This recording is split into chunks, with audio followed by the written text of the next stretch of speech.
تعالی شانہ نے جب سے کائنات کو بنایا ہے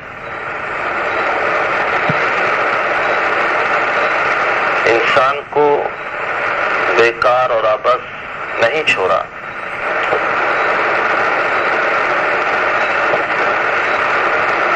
بلکہ اس کے لیے ہر دور میں کچھ نہ کچھ ضابطے، کچھ نہ کچھ قوانین، تاکہ انسان بن کر کے زندگی گزارے۔ ویسے امام غزالی رحمۃ اللہ علیہ نے لکھا ہے کہ ویسے تو انسان کو انسان ہی بننا چاہیے، ہر کتاب کا نزول، ہر پیغمبر کی آمد انسان کو انسان بنانے کے لیے ہے،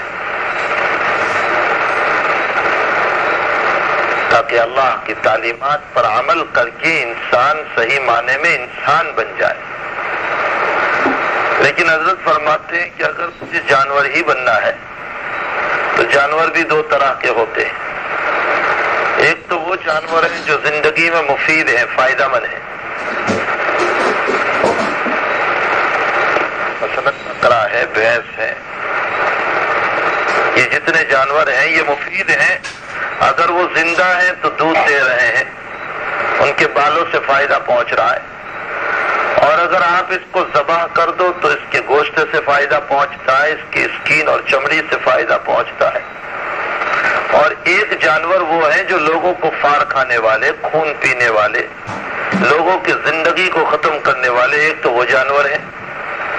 حضرت فرماتے ہیں کہ ویسے تو انبیاء کی آمد اور کتابوں کا نزول اسی لیے ہوا ہے تاکہ انسان کو انسان بنائے، لیکن اے اللہ کے بندے، اگر تجھے جانور ہی بننا ہے تو فائدہ مند جانور بن، جنگل کا درندہ نہ بن، زندگی سے کسی کو فائدہ پہنچے ایسا جانور بننا۔ تو حقیقت یہ ہے کہ اللہ تعالی شانہ نے ہر دور میں، ہر زمانے میں انبیاء کا نزول، کتابوں کا نزول اسی لیے فرمایا تاکہ انبیاء کے ذریعے سے اور کتابوں کے ذریعے سے انسان کو انسان بنایا جائے۔ محمد رسول اللہ صلی اللہ علیہ وسلم کی آمد کے بعد نبوت کا سلسلہ اللہ نے بند کر دیا۔ اب کوئی ذلی نبی نہیں، پرتوی نبی نہیں، نبی کا کوئی سایہ بھی نہیں ہو سکتا۔ جیسے غلام احمد قادیانی مردود کہہ رہا ہے کہ میں نبی کا سایہ ہوں، میں نبی کا عکس ہوں، تو نبی کا سایہ بھی نہیں ہو سکتا، نبی کا عکس بھی نہیں ہو سکتا۔ آپ کی کتاب آخری کتاب، آپ کی نبوت آخری نبوت، آپ کی رسالت آپ کی آخری رسالت، آپ کی شریعت آخری شریعت۔ ما کان محمد ابا احد من رجالکم ولکن رسول اللہ وخاتم النبیین، الیوم اکملت لکم دینکم واتممت علیکم نعمتی ورضیت لکم الاسلام دینا۔ میں نے دین اسلام کو مکمل کر دیا، اسی پر اتمام کر دیا، یعنی اس کو مکمل کر دیا، اور مکمل ہونے کے بعد کسی چیز کی ضرورت نہیں پڑتی۔ بھائی آپ کہتے ہیں کہ میرا مکان مکمل ہو گیا، کیا مطلب اب کسی چیز کی ضرورت نہیں ہے؟ اللہ کہتا ہے اکملت لکم دینکم، میں نے تمہارے دین کو مکمل کر دیا، تو اب تکمیل کے بعد کسی اینٹ کی ضرورت نہیں ہے۔ اسی لیے نبی علیہ الصلوۃ والسلام کا ارشاد گرامی ہے کہ نبوت کا مکان بنتا جا رہا تھا اور اس کی اینٹیں حضرات انبیاء کرام علیہ السلام تھی۔ بخاری شریف کی روایت ہے، یہ مکان نبوت کا بنتا چلا گیا چلا گیا چلا گیا، یہاں تک کہ ایک اینٹ کی جگہ باقی تھی، اللہ نے وہ اینٹ مجھے بنائی اور میرے ذریعے سے شریعت کو مکمل کر دیا۔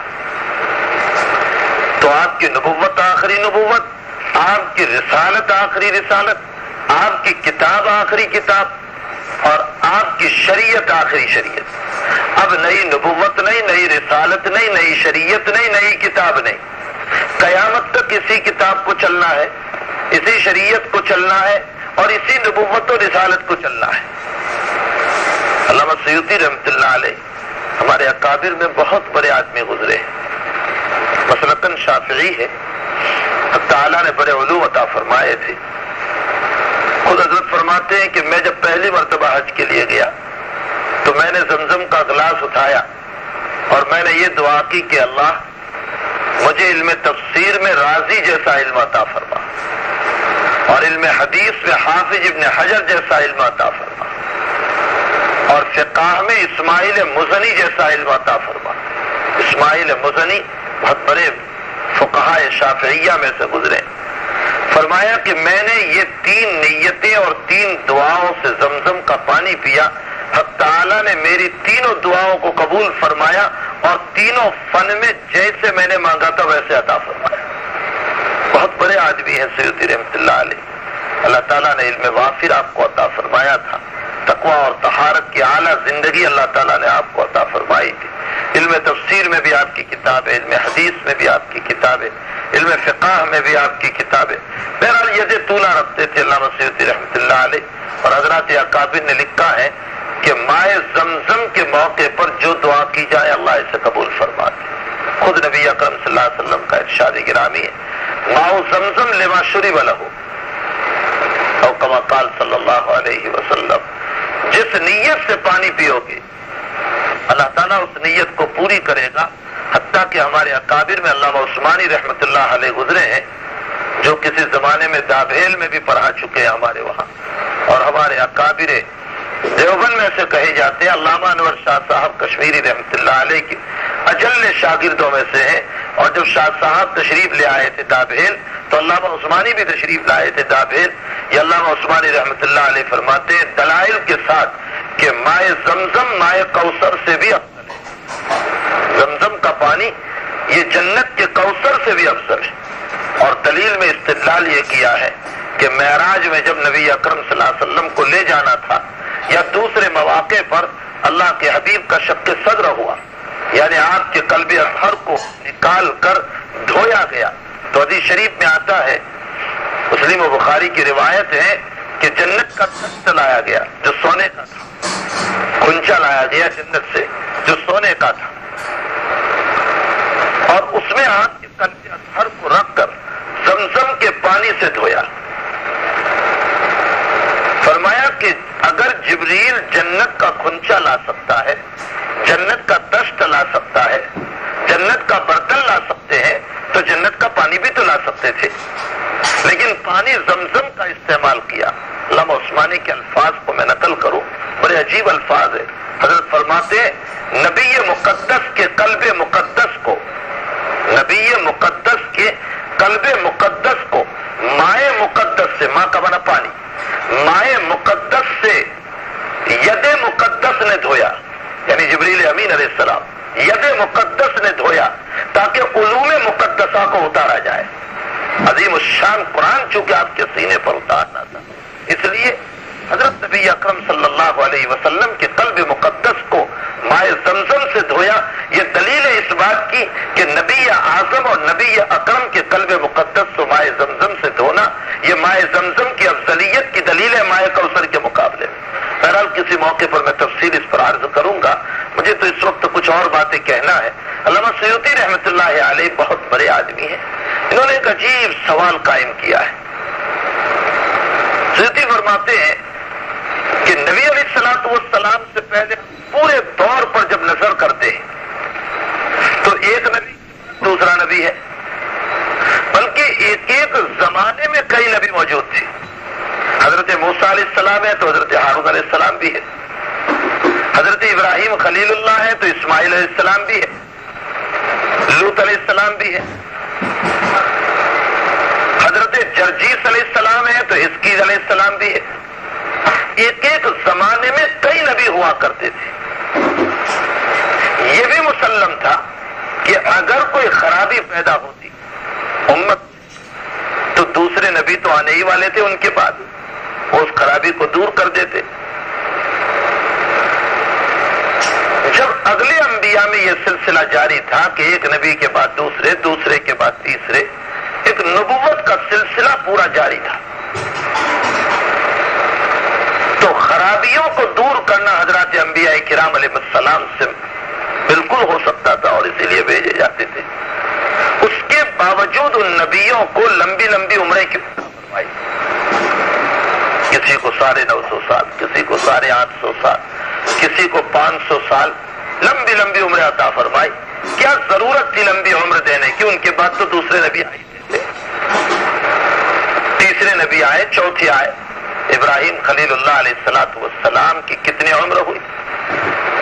120 سال کی عمر میں تو حضرت ابراہیم خلیل اللہ نے اپنے ہاتھوں سے اپنا ختنہ فرمایا. دنیا میں سب سے پہلے ختنہ حضرت ابراہیم علیہ السلام نے فرمایا ہے بحکم خدا بندی. اسی لیے جیسے قربانی سنت ابراہیمی ہے، صحیح بین الصفا والمروہ سنت ابراہیمی ہے، اسی طرح ختنہ بھی سنت ابراہیمی ہے. سب سے پہلے دنیا میں حضرت ابراہیم علیہ السلام نے ختنہ فرمایا. آپ کی 120 سال کی عمر تھی، اور چونکہ یہود بھی فالو کرتے حضرت ابراہیم علیہ السلام کا، اس لیے یہود میں بھی ختنہ موجود ہے. مسلمان بھی اتباع کرتے ابراہیم علیہ السلام کا، مسلمانوں میں بھی ختنہ موجود ہے. ہونا تو یہ چاہیے تھا کہ عیسائیت بھی تابع ہے حضرت ابراہیم علیہ السلام کے، ان میں بھی ختنہ ہونا چاہیے تھا. لیکن ان لوگوں نے یہ کہہ کر ختنہ کو نکال دیا کہ ہم تو عیسیٰ کو اپنا گود مانتے ہیں، اپنا خدا مانتے ہیں، اس لیے انہوں نے ختنہ کو نکال دیا. باقی ضابطہ اور قاعدہ کے اعتبار سے یہود بھی ابراہیم کے تابع، عیسائیت بھی ابراہیم کے تابع، اور محمد رسول اللہ صلی اللہ علیہ وسلم کی یہ شریعت یہ بھی ابراہیم علیہ السلام کے تابع ہے. ملت ابیکم ابراہیم وسماکم المسلمین من قبل وفی ھذا لیکون الرسول شہیدا علیکم وتکونوا شہداء علی الناس. تو میں کہہ رہا تھا کہ وہاں تو انبیاء کا تسلسل تھا، امت میں کوئی خرابی پیدا ہوتی تو بعد والا نبی آ کر اسے دور کر دیتا. پھر نبیوں کو لمبی لمبی عمریں عطا فرمائی. اور یہاں محمد رسول اللہ صلی اللہ علیہ وسلم کا حال یہ ہے کہ اب آپ کے بعد کوئی نبی آنے والا نہیں، سلسلہ نبوت کو ختم کر دیا. تو پھر نبی علیہ السلام کو لمبی عمر دینی چاہیے تھی. علامہ سیوطی فرماتے ہیں کہ آپ کو لمبی عمر دینی چاہیے تھی تاکہ ایک لمبی مدت تک آپ امت کا کام کرتے، خرابیاں پیدا ہوتی تو اسے دور کرتے، برائیاں پیدا ہوتی تو اسے دور کرتے. وہاں اگلی امتوں میں تو بعد والا نبی اس کو دور کرنے والا تھا، پھر بھی لمبی عمر عطا فرمائی. محمد رسول اللہ صلی اللہ علیہ وسلم کے بعد کوئی نبوت و شریعت نہیں. ہونا تو یہ چاہیے تھا کہ آپ کو لمبی عمر دیتے، 2000 سال کی دے دیتے، تاکہ باربادوز والے بھی صحابی بن جاتے دیکھ کر. بھائی اگر نبی موجود ہوتے تو ہم بھی دیکھ کر صحابی بنتے، مقام صحابیت ہمیں بھی ملتا. 2500 سال کی عمر آپ کو دے دیتے، اور اللہ کے لیے یہ کوئی بعید بات نہیں تھی، اللہ تعالیٰ کے لیے یہ کوئی مشکل کام نہیں تھا اللہ اگر دے دیتا تو. لیکن آپ کو اتنی مختصر عمر عطا فرمائی، اتنی مختصر عمر عطا فرمائی کہ کل عمر 63 سال، اور اس میں نبوت کی مدت کل 23 سال، اور شریعت دیکھو تو آپ کی ہزاروں سال چلنے والی. کتنی لمبی شریعت آپ کی. کسی نے کہہ دیا کہ شریعت چلے گی 500 سال، لیکن یہ قول بھی غلط ہو گیا. رازی نے تحقیق کر کے 500 سال بتائے تھے، لیکن قول غلط ہو گیا. سیوطی نے لکھا کہ یہ امت 1200 سال چلے گی، یہ قول بھی غلط ہو گیا. 1430 میں تو ہم چل رہے، تو 1200 کے اوپر ہم چل رہے. کسی نے لکھا کہ یہ امت چلے گی 1500 سال. اب اللہ کرے کہ نہ معلوم کتنی چلے گی، 1430 پر تو ہم پہنچ چکے. علامہ انور شاہ صاحب کشمیری رحمۃ اللہ علیہ کی تحقیق یہ ہے کہ یہ امت اس وقت تک چلے گی جب تک کہ اس امت کے اندر ایک ایک فرد اللہ کہنے والا موجود رہے گا. اور ایک وقت وہ آئے گا کہ ہر کچے اور پکے مکان میں نبی کا دین پہنچ کر رہے گا. اس کے بعد قیامت کا وقوع ہونے والا ہے. شاہ صاحب فرماتے ہیں کہ ابھی ہر کچے اور پکے مکان میں دین پہنچا نہیں، اس لیے مدت متعین کرنا غلط ہے. 2000 سال بھی چل سکتی ہے، 2500 بھی چلے، 3000 سال بھی چلے، واللہ عالم. تو اس نبی کو تو اتنی مختصر عمر دی کہ کل 63 سال اور مدت نبوت 23 سال، اور شریعت آپ کی بہت لمبی. اگلے انبیاء کا حال یہ ہے کہ ان کی شریعت مختصر، کسی کی شریعت 5 سال، 10 سال، 20 سال، 50 سال، اور ان کی عمریں دیکھو تو لمبی لمبی. آخر اللہ تعالیٰ نے محمد رسول اللہ صلی اللہ علیہ وسلم کو اتنی لمبی لمبی عمر کیوں عطا نہیں فرمائی؟ سیوطی رحمت اللہ علیہ نے ایک ایسا جواب دیا جس سے میری اور آپ کی امت کی بہت بڑی فضیلت ثابت ہو جاتی ہے۔ علامہ سیوطی رحمت اللہ علیہ فرماتے اللہ کو اگلی امتوں پر اعتماد نہیں تھا، اللہ کو اگلی امتوں پر اعتماد نہیں تھا کہ یہ میرا دین کا کام کریں گے، اس لیے ان کے نبیوں کو باقی رکھ کر دین چلایا، اور حق تعالی شانہ کو اس امت پر اعتماد تھا، اس لیے اللہ نے اپنے نبی کو مختصر عمر دے کر نبی کے ذریعے سے درد و کرن اور اپنے دل کا غم امت میں بھر کر نبی کو مختصر عمر میں بلا لیا کہ اے میرے پیغمبر اگر اب تم آ بھی جاؤ تو کوئی حرج نہیں، مجھے تیری امت پر اعتماد ہے، تیری لاڈلی امت جو ہے میرے اس کام کو سنبھال لے گی، اور وہ کام ہے نبیوں والا، امر بالمعروف اور نہی عن المنکر۔ حق تعالیٰ کو اس امت پر اعتماد تھا، اسی لیے نبی علیہ الصلوۃ والسلام نے اپنی 23 سالہ مختصر عمر نبوت کے اندر کسی میں صداقت کو اتنا بھرا کہ اس کو مقام صدیق پر پہنچا دیا، کسی میں عدالت کو اتنا بھرا کہ اس کو مقام عدل پر پہنچایا، کسی میں حیا کو اتنا بھر دیا کہ مقام حیا پر پہنچا دیا، کسی میں شجاعت و علم اتنا بھرا کہ اس کو امام علم بنا دیا، کسی میں زہد و تقوی اتنا بھرا کہ ابو ذر غفاری تقوی کا امام بن گیا، کسی میں تواضع اور انکساری اتنی بھر دی کہ ابو عبیدہ بن الجراح تواضع کا پیکر بن گیا، کسی میں قرات اور قرآن کی تلاوت کو اتنا بھرا کہ وہ دنیا کے قاری اور امام بن گئے، اور پھر ایک ایک فرد کو بنایا نبی نے، اور اس ایک ایک فرد نے لاکھوں افراد کو بنایا، حتیٰ کہ پوری دنیا کے اندر محمد رسول اللہ صلی اللہ علیہ وسلم کا یہ دین پہنچ گیا، اور اب یہ امت اس دین کو لے کر کے چل رہی ہے، اس کام کو لے کر کے چل رہی ہے۔ اور بھائی ایک بات کام کی ہے عرض کروں، ہم سب ہیں ایشیا کے، اور یہاں تو ہم سب گجراتی ہی ہے، ہمیں جو دین ملا ہے یہ اللہ کے نبی کی طائف والی دعا کے صدقے میں ملا ہے۔ نبی علیہ السلام جب طائف میں تشریف لے گئے تھے اور جب آپ کو مارا گیا، مورخین نے لکھا ہے کہ اتنا خون نکلا کہ آپ کی جوتیاں مبارک پاؤں سے چپک گئی۔ حضرت مولانا علی میاں صاحب ندوی رحمۃ اللہ علیہ فرماتے ہیں کہ تاریخ کے لکھنے والے نے صرف یہ دیکھا کہ جوتیاں پاؤں سے چپک گئی، اگر تاریخ کا لکھنے والا میرے نبی کے پیراہن کو اٹھا کر دیکھتا تو شاید تاریخ میں یوں لکھ جاتا کہ جیسے ہم پانی میں غسل کرتے ہیں میرے نبی نے خون میں غسل کیا تھا۔ آپ بے ہوش ہو گئے، ہوش میں آئے تو ملک الجبال موجود ہیں جن کے ہاتھوں میں ساری دنیا کے پہاڑ کا نظام، اور جبریل امین موجود ہے، اور جبریل نے سلام کیا اور یہ بھی کہا کہ اللہ نے آپ کو سلام کہا ہے،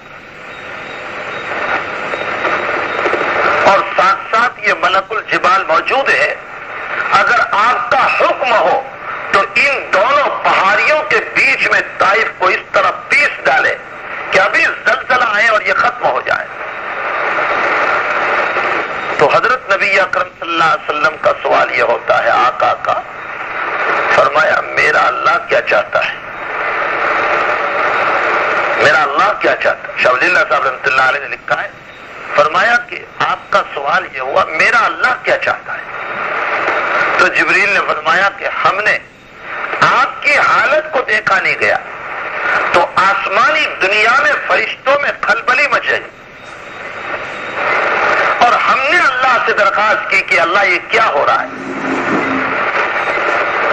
تو ان پر عذاب اتار دے۔ تو اللہ نے مجھ کو یہ کہہ کر بھیجا کہ میرا پیغمبر کہے اس پر عمل کرو۔ اللہ نے تو یہ کہا ہے پیغمبر جو کہے اسی پر عمل کرو۔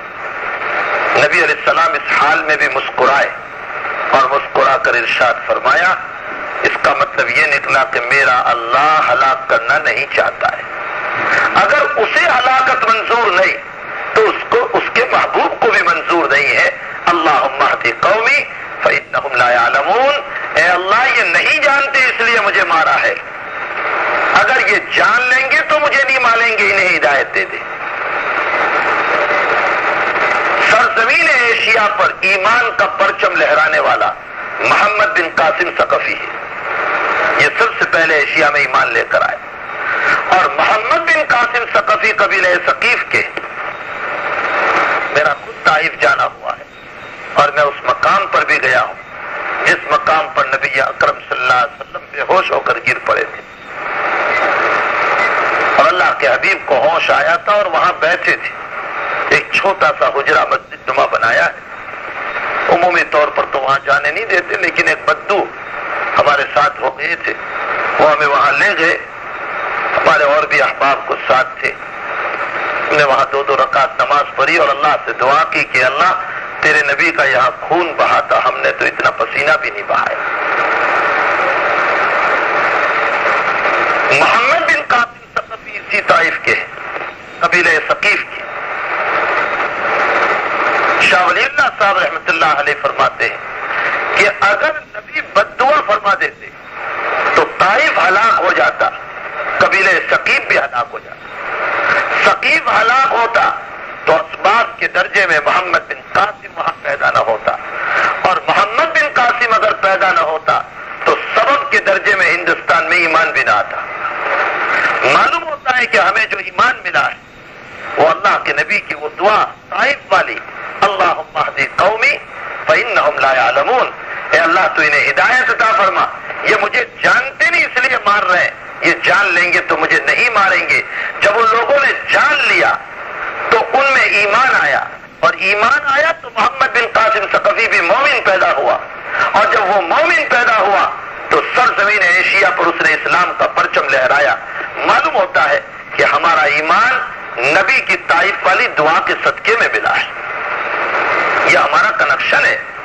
ہم طائف کے راستے سے محمد رسول اللہ صلی اللہ علیہ وسلم پر پہنچتے، تو سیوطی علیہ الرحمہ فرماتے ہیں کہ اللہ کو اس امت پر اعتماد تھا، اس لیے نبی کو مختصر عمر دے کر آپ نے بلا لیا کہ میرے پیغمبر اگر تم آ بھی گئے تو کوئی حرج نہیں، تیری لاڈلی امت اس کام کو سنبھال لے گی۔ اسی لیے جس دن اللہ کے نبی دنیا سے روانہ ہو رہے تھے، فجر کی نماز اپنے حجرہ شریفہ میں پڑھی، صدیق اکبر مسجد نبوی میں نماز پڑھا رہے تھے، اللہ کے حبیب پاک صلی اللہ علیہ وسلم نے اپنے حجرہ شریفہ کا پردہ ہٹایا اور نظر کی، صحابہ کو دیکھا، سب بنتی ہوئی جو حجرے کے قریب آئی تھی ان لوگوں کی نظر نبی اکرم صلی اللہ علیہ وسلم کی طرف کنخیوں سے ہو گئی۔ بخاری شریف کی روایت ہے، صحابہ فرماتے ہیں کہ جب نبی کو ہم نے دیکھا تو ہم اتنے خوش ہوئے کہ شاید نبی علیہ السلام تشریف لائیں گے، اس لیے کہ آج 17 نمازیں گزر چکی تھی کہ اللہ کے نبی مصلی پر تشریف نہیں لائے۔ جمعرات کے دن عشاء کی نماز سے اللہ کے حبیب پاک صلی اللہ علیہ وسلم مصلی پر تشریف نہیں لائے، بیچ میں 1-2 نماز میں آنا ثابت ہے۔ تو ہمیں خوشی اتنی ہوئی کہ شاید نبی تشریف لا رہے، اس لیے اس خوشی کے مارے ہمیں خطرہ ہوا کہ کہیں ہم اپنی نماز کو نہ توڑ دیں۔ اللہ کے حبیب مسکرائے اور پردہ ڈال دیا۔ اب محدثین اس پر بحث فرماتے ہیں کہ بھائی یہ مسکراہٹ کس پر تھی؟ حضرات علماء کرام اور محدثین نے تو بھائی کوئی مقام ہی نہیں چھوڑا جس پر بحث نہ فرمائی ہو، کوئی جگہ ہی نہیں چھوڑی جس پر بحث نہ کی۔ فرمایا یہ مسکراہٹ کس پر تھی آپ کی؟ تمام محدثین یہ لکھتے ہیں کہ اللہ کے نبی کی یہ مسکراہٹ اس پر تھی کہ اپنے صحابہ کو جب دیکھا تو دل میں یہ بات آئی کہ اللہ، جب میں آیا تھا تو اکیلا تھا اور آج دنیا سے رخصت ہو رہا ہوں تو الحمدللہ میری امت تیار ہو چکی ہے۔ اس پر آپ کو خوشی ہوئی اور اس پر آپ کو مسکراہٹ آئی۔ ہمارے حضرت شیخ حضرت مولانا محمد زکریا صاحب کاندلوی ثم المحاضر المدنی نور اللہ مرقدہ ارشاد فرماتے ہیں کہ محدثین کا جواب میرے سر آنکھوں پر، لیکن بندی کے دل میں ایک جواب اور آتا ہے۔ فرمایا کہ جب اپنے مصلی پر اپنے لاش دیکھا تو آپ کے دل میں یہ بات پیدا ہوئی کہ اللہ تو نے مجھ کو اٹھا بھی لیا تو کوئی حرج نہیں، میرا لاڈلا صدیق میری امت کو سنبھال لے گا۔ یقیناً آپ نے ایک ایک فرد ایسا بنایا تھا تو حق تعالیٰ کو اس امت پر اعتماد تھا، اسی لیے حق تعالیٰ نے نبی کو مختصر عمر دے کر بتا لیا اور اس عظیم الشان کام کو، جس کو امر بالمعروف اور نہی عن المنکر کا کام، جس کا لب لباب، جس کا خلاصہ، جس کا نچوڑ یہ ہے کہ اللہ کا بھولا ہوا بندہ اللہ سے جڑ جائے، نبی کا بھٹکا ہوا امتی نبی سے جڑ جائے، یہ ہے اس کا خلاصہ۔ دعوت و تبلیغ کا خلاصہ، نبی کی دعوت کا مقصد، قرآن کا مقصد صرف اور صرف یہ ہے کہ بندہ اپنے اللہ سے جڑ جائے اور امتی اپنے نبی سے جڑ جائے، یہی پورے قرآن کا مطلب اور مقصد ہے، اور اسی کو اہدنا الصراط المستقیم میں کہلوایا گیا، صراط الذین انعمت علیہم من النبیین والصدیقین والشہداء والصالحین، یہ سب کے سب دعوت و تبلیغ والے ہی تھے، من النبیین والصدیقین والشہداء والصالحین، یہ سب کے سب اسی کام کو کرنے والے تھے، یہی خلاصہ ہے۔ اللہ کو اس امت پر اعتماد تھا، اس لیے اللہ تعالیٰ نے اس کام کو اس امت کے حوالے کیا۔ آج پوری دنیا میں یہ کام بحمدللہ چل رہا ہے، کوئی ملک ایسا نہیں جہاں اللہ نے اس کام کو مسلمانوں کے ذریعے سے نہ لیا۔ ایسے وقت میں ہمیں بھی ضرورت ہے، جب چاروں طرف سے فتنے امن کے آ رہے، فحشیہ اور عیاشیت اور یانیت اور ننگا پن، جہاں امن کے آ رہا، باطل کا طوفان اسلام کو کینسر کی بیماری لگانے کے لیے دوڑ رہا ہو اور اسلام کو مٹانے کے لیے مختلف قسم کی تدبیریں ہو رہی ہو، اور انٹرنیٹ کی دنیا میں اسلام کو ایک باطل مذہب ثابت کیا جا رہا ہو، ایسے وقت میں ہمیں ضرورت ہے کہ اپنے نبی محمد رسول اللہ صلی اللہ علیہ وسلم کے اس عظیم الشان دین کو ہم اپنے اخلاق کے ذریعے سے، اپنے کیریکٹر کے ذریعے سے، اپنی زبان کے ذریعے سے، اپنے اعمال کے ذریعے سے امت کے اندر پھیلائیں، تاکہ لوگ بجائے عریانیت کے دین میں داخل ہوں، بجائے باطل کے حق کی طرف آئے۔ اسی لیے اس امت کی تعریف اللہ تعالیٰ نے فرمائی، کنتم خیر امۃ اخرجت للناس تأمرون بالمعروف وتنہون عن المنکر، تم بہت پیاری امت ہو۔ اس امت کا لقب ہی خیر امت ملا، اس امت کا کسی امت کا لقب نہیں ملا، خیر امت کسی امت کو نہیں کہا گیا ہے۔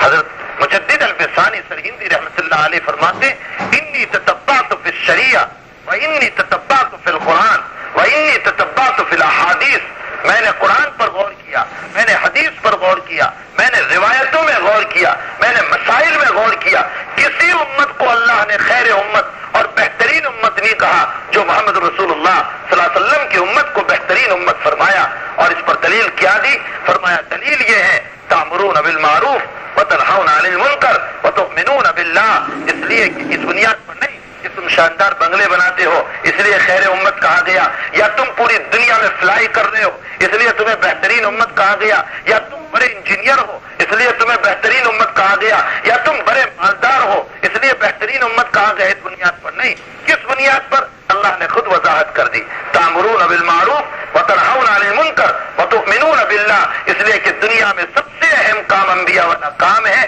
جو اس کام کو اٹھائے گا وہ خیر امت ہوگا، جو اس کام کو لے کر چلے گا وہ خیر امت ہوگا۔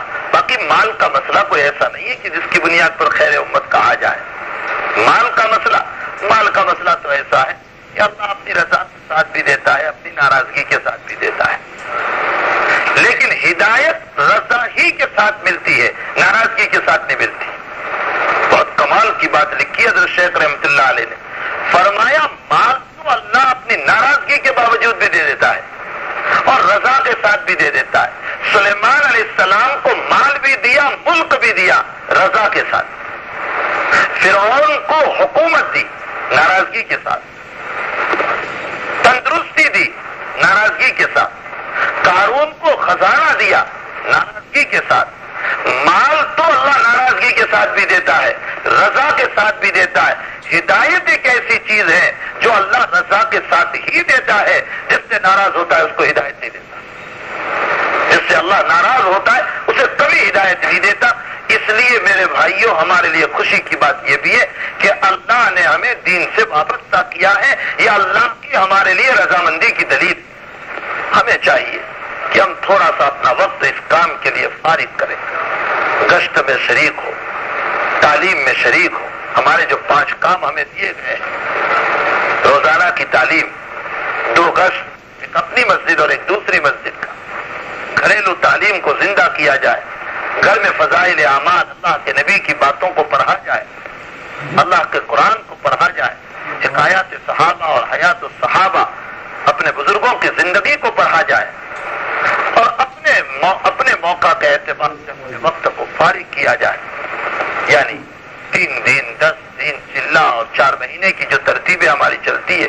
کینیڈا میں دونوں ہفتے میری بات رہی, ابھی رمضان میں دونوں سیٹرڈے میں 15 دن وہاں رہا. اللہ کا فضل ہے, پہلی سنیچر کو میری بات ہوئی, بحمداللہ 22 جماعتیں تیار ہوئی, عشرہ کی اور ایک چلے کی, اور 4 مہینے کی 4 جماعتوں نے نومبر سے وعدہ کیا. اللہ تعالیٰ ان کو بھی نکلنا آسان فرمائے. پوری دنیا میں اس کام کی ضرورت ہے تاکہ ہمارے نبی کا دین جو ہے پوری دنیا میں پھیل جائے. اس لیے یہاں کی بھی جو ترتیب ہو, اس ترتیب کے حساب سے ہمیں کام کرنا چاہیے. 3 دن, چلہ اور 4 مہینے کے اعتبار. ابھی کوئی نقد جماعت ہے؟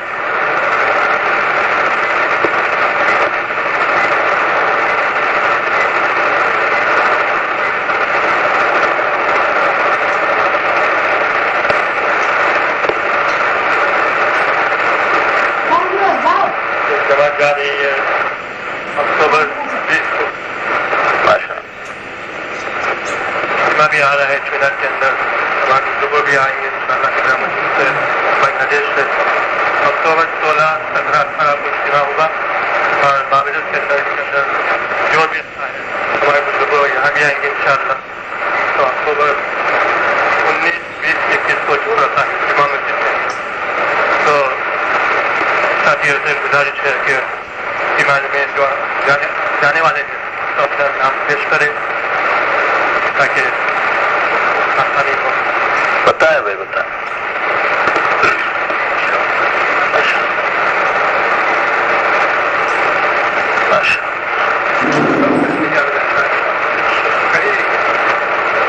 اپنا اجتماع ہے. ماشاء اللہ سب کو قبول فرمائے. آمین. کسی کے بھی اپنی مسجد کے اپنی مسجد سے انشاءاللہ نکلے اور 4 مہینے کے ہر مسجد سے ترتیب بنائیں, ہر مسجد سے جماعت بننی چاہیے.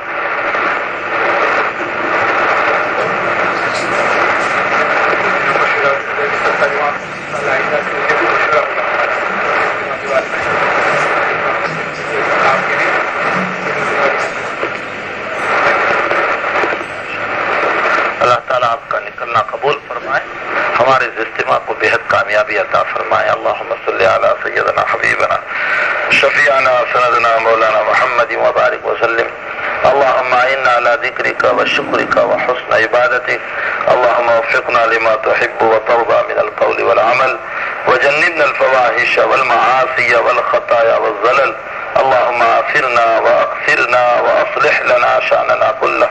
اللهم أنت ربنا ونحن عبادك فاغفر لنا ذنوبنا وكفر عنا سيئاتنا وتوفنا مع الأبرار. اللہ ہم آپ کے دین کے ٹکڑے ٹکڑے کر چکے ہیں.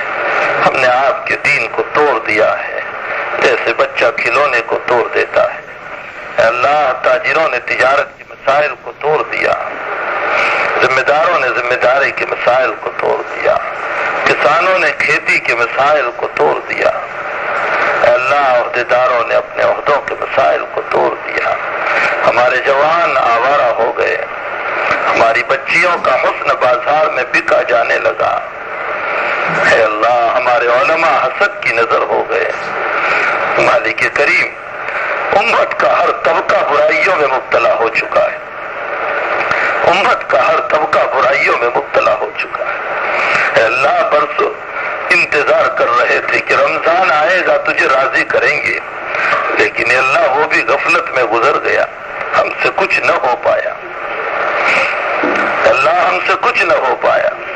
میرے مالک ہمیں معاف فرما دے، ہمیں معاف فرما دے، ہمیں معاف فرما دے۔ الہ العالمین، تو نے خود فرمایا ہے کہ اگر تم روزہ رکھو گے لعلکم تتقون، اے اللہ تو نے اگرچہ لعلکم میں امید دلائی ہے، لیکن بروں کی امیدیں تو یقین ہوا کرتا ہے۔ اللہ جو ٹوٹے ہوئے روزے ہم نے رکھے ہیں، اگرچہ تیرے دربار میں بدبودار روزے ہیں، لیکن میرے مالک آپ اپنے فضل سے ان روزوں کی برکت سے ہمیں متقی بنا دیجئے۔ اللہ ہمیں متقی بنا دیجئے، اللہ ہمیں متقی بنا دیجئے۔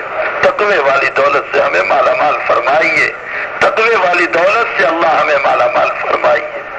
اے اللہ، موسیٰ کے مقابلے میں جادوگر موسیٰ کا لباس پہن کر آئے تھے، تجھے وہ لباس پیارا آ گیا کہ میرے نبی کی مشابہت ہے، تو نے ان کو ایمان دے دیا۔ اللہ ہم نے تو تیری مشابہت اختیار کی ہے، تو کھاتا نہیں ہم نے بھی کھانا چھوڑ دیا، تو پیتا نہیں ہم نے پینا چھوڑ دیا، تو شہوتوں سے پاک ہم نے کچھ دیر کے لیے شہوت کو چھوڑ دیا۔ اللہ اس مشابہت کے صدقے میں تو ہمارے قلوب کو منور فرما دے، ہمارے دلوں کو منور فرما دے، ہمارے پورے بدن کو منور فرما دے۔ اللہ ہمارے دل و دماغ میں نور پیدا فرما، ظلمات کو ختم فرما۔ اے اللہ نماز کی لذت سے مالا مال فرما، اللہ تلاوت قرآن کے مزے سے مالا مال فرما، ذکر کی حلاوت نصیب فرما، سجدوں کا سرور عطا فرما۔ اللہ دین سے وابستگی نصیب فرما، اللہ دین سے وابستگی نصیب فرما، دین سے وابستگی نصیب فرما۔ اے اللہ جو آنے والا اجتماع ہے اسے بے حد کامیابی عطا فرما، اس میں لوگوں کا آنا بھی آسان فرما، اے اللہ نکلنا بھی آسان فرما، سب کے ارادوں کو عزم کے درجے میں بنا دے، سب کا نکلنا آسان فرما دے، نکلنے کے بعد ان کے گھروں کی کفالت فرما لے، ان کے اہل و عیال بیوی بچوں کی کفالت فرما لے۔ اللہ ہم سب کی نصرت فرما، ہماری مدد فرما، مقروضوں کے قرض کی ادائیگی کی صورتیں پیدا فرما، پریشان حالوں کی پریشانیوں کو دور فرما، رزق حلال عطا فرما، حرام سے ہم سب کی حفاظت فرما۔ اے اللہ بیماروں کو شفاء دائمہ مستمرہ عطا فرما، مرحومین کی مغفرت فرما، ہم سب کی دعاؤں کو اپنے فضل و کرم سے قبول فرما۔ وصلی اللہ علی نبینا محمد وآلہ وصحبہ اجمعین برحمتک یا ارحم۔ روایت میں 8000 کا عدد بھی بتایا گیا، صحیح تعداد تو اللہ ہی بہتر جانتا ہے کہ کتنے انبیاء کرام علیہ السلام